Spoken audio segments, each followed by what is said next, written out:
space. Where were you on top? No, I was side blitzers. Side? Yeah. On the side of the plane. Yeah. You have about 180 degrees that you can cover. Yeah, I guess when a fighter came in, they had about 3 or 4 guns on them, didn't they? Oh, yes. Yeah. Yeah, they had the top and the bottom and the. But I tell you, you get the top turret gunner going, and the tail gunner, and the blitzer gunners, and the you get to chase them off in a hurry. You're putting out some lead. Oh, And that's 50 caliber? yeah. Oh my gosh. Oh, yeah, they were all 50. Yeah. That'd tear a hole in the plane real quick. Yeah. You ever seen It was a 50 awesome, caliber really. shell? Mm-hmm. And how many would you have? How many shells would you have in a? Oh, Lord, probably 10,000 rounds. In your Yeah. that you had? Yeah. That's a lot of weight. Yeah. Oh, absolutely. But we had 4 big motors, too. See, they were 3,500 horsepower, each one. 3,500 horsepower motors. So you're talking about 4 of them. 14,000 horses. Driving that big. How long did it take you to get off the ground? Oh, not long. They could pick it up. It picked up real high. Our runways were probably a mile long, but we never used it all, even fully loaded.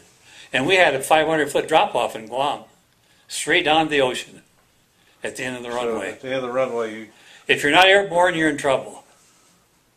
But I never heard of any of them going over. how many did all of them go off the same runway? All the airplanes? They had different days depending on the weather and stuff, but yeah, usually they did. Yeah. Just one right after another. Yeah, we had 1-minute intervals. 1 minute. Yeah.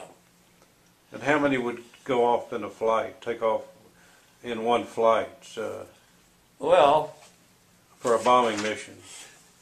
probably 50 or 60. So it'd take about an hour to get everybody up. Yeah. And they just circled till everybody got together. Yeah. Then you came And you get into formation. Yeah. That had to be something. 50, 60 airplanes Oh, yeah. up there at one time flying top and bottom. A lot of gasoline being burned up. Oh my. It was a pretty big operation, really. And they brought the fuel in by ship. Yeah. Yeah. And you know, I can remember after the war was over, I couldn't believe how much stuff we wasted. You can just see them dumping it into the Pacific. Is that right? Taking these big flat boats out there and just dropping them down into the ocean. The All boat, this big equipment and stuff they had, and I guess they figured it cost more to take it back to the United States than what it was worth. So they just dumped it in the ocean after the war was over. was the water deep there off Guam? One of the deepest parts of the Pacific. Off Guam. Off from Guam, yeah. Yeah, absolutely. So they had a long way to go. Mariana's Trench? Yeah. Mariana's Trench? Yeah. Is that where it's at?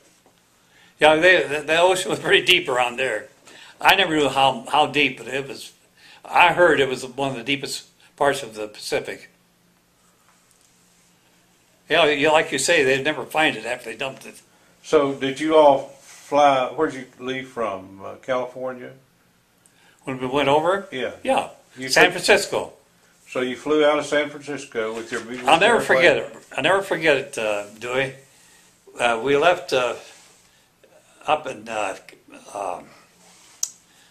can't think of the name of that town, up in Arkansas. Anyway, Peach and my dad and mom came out to see us off.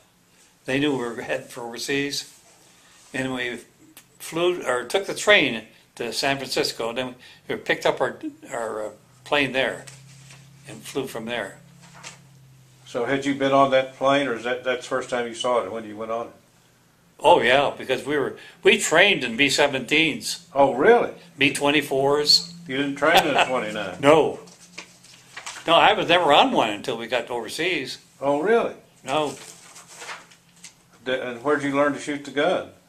after we got over there. Well, we were trained for that at the gunnery schools. We were trained for that type, Oh, okay. but I was never on them.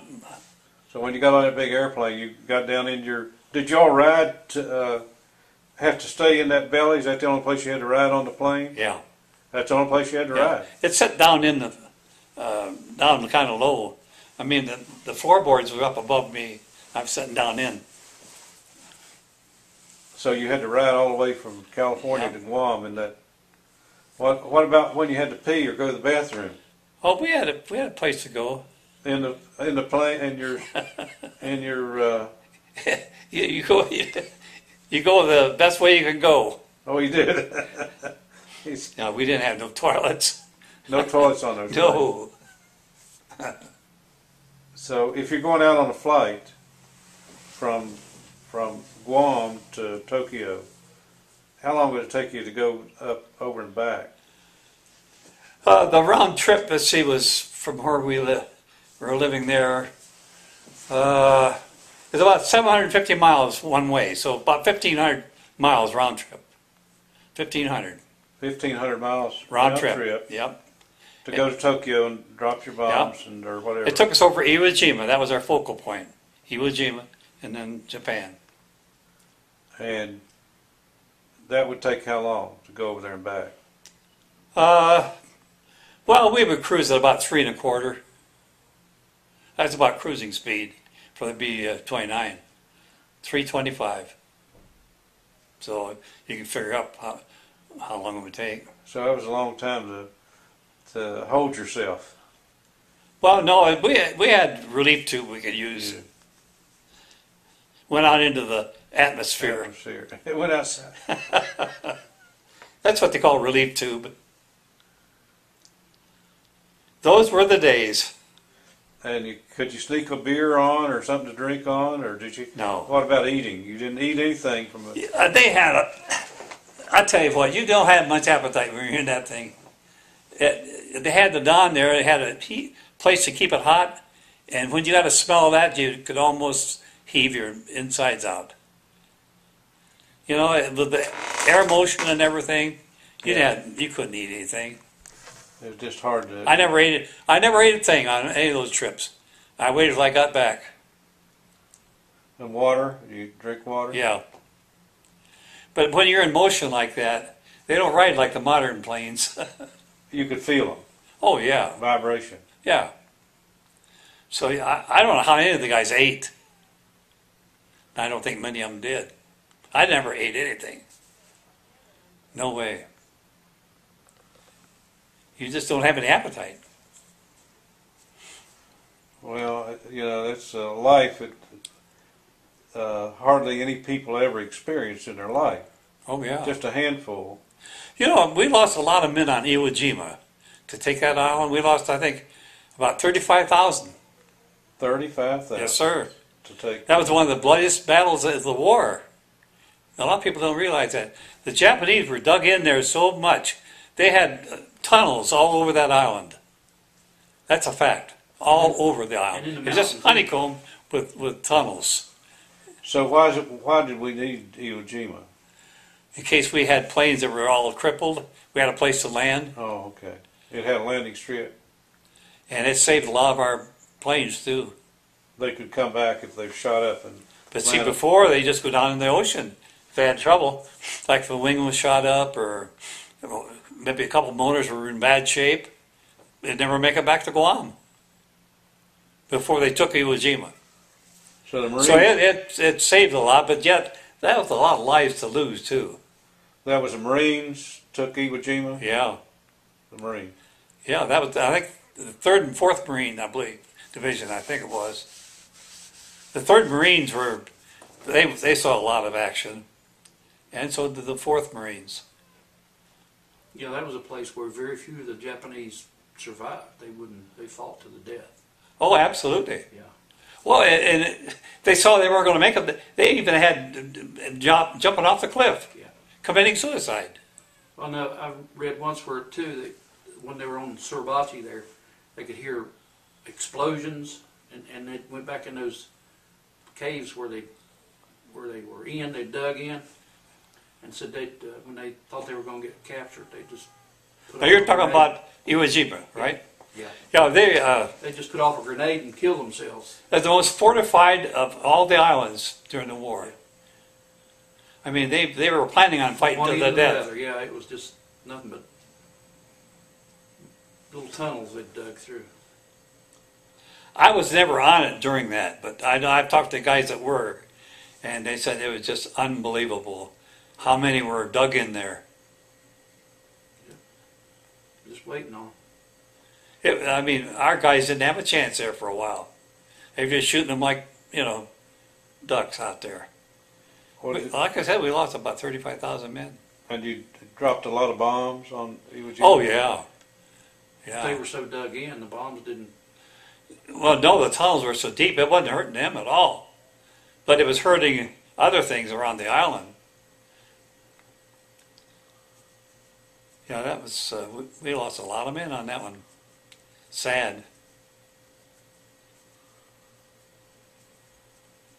I landed on it one time. We had to land. But there's a lot of them that landed there that had problems that would have never made it. Otherwise. They had the right idea, but it's just a shame that we had to lose so many men to do it. I've got a. Did you ever see a Japanese Nambu? The what? Nambu pistol. No. I've got one that belonged to a Japanese officer. Ready? It's probably the worst gun ever made. It weren't very good.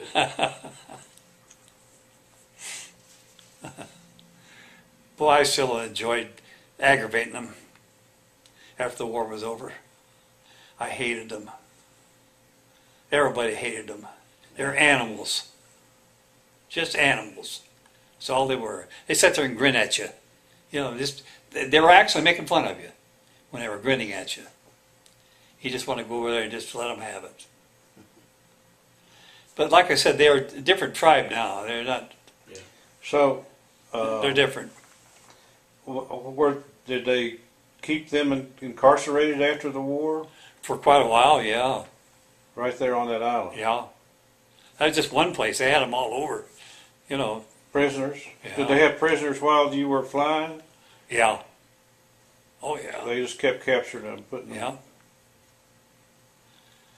Yeah, all those islands had Jap prisoners. They had quite a lot of them. The Philippines had a bunch of Jap prisoners. That's where they had a lot of them. But like I said, there were animals there in there. That death march, I know you've read about that. Baton. Oh, the Bataan Death March. It was horrible. I didn't see it, but I know all about it. Where'd they march them from? Well, this was in the Philippines, Yeah. and they just marched them until they dropped. If you couldn't take it, if you fell, they shot you or knifed you. You had to keep walking. If you kept walking, you're going to be alive at the end of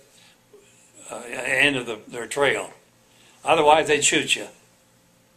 That's the kind of people they were. And the guys weren't eating anything. How can you walk when you're not eating? So they didn't care. They just shoot them. Yeah, when they were finally rescued, they looked like skeletons. Oh, absolutely. Yeah. Yeah, they had nothing to eat. Like I said, they weren't normal people back then. All they knew was killing Americans.